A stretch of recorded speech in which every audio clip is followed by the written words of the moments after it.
and in the George Foreman box, you're going to find the George Foreman family size grill and panini. It's also going to have your drip tray as well as the instruction. Now the grill itself does have the nonstick coating and it's got a 1-inch hinge, so it's good for thick burgers and or sandwiches. The drip tray fits right underneath, and so it does have the angled slope.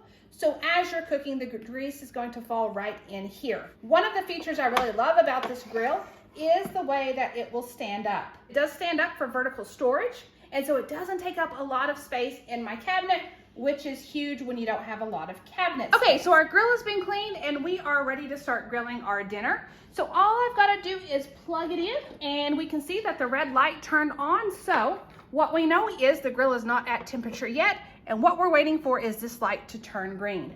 Once the light turns green, that is the indication we need to go ahead and put our food on to start grilling. After a few minutes, our light turned green and we are ready to go ahead and add our steaks. I have clipped the grill pan in, so the grill pan is clipped underneath and it is ready to go. Now all we've got to do is add our meat.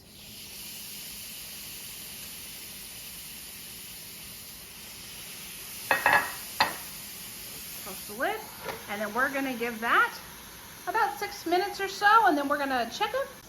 As it's cooking, steam is starting to come up, so you will want to be careful when lifting the lid. And just a few minutes later, our steaks are ready and we are going to be ready for dinner.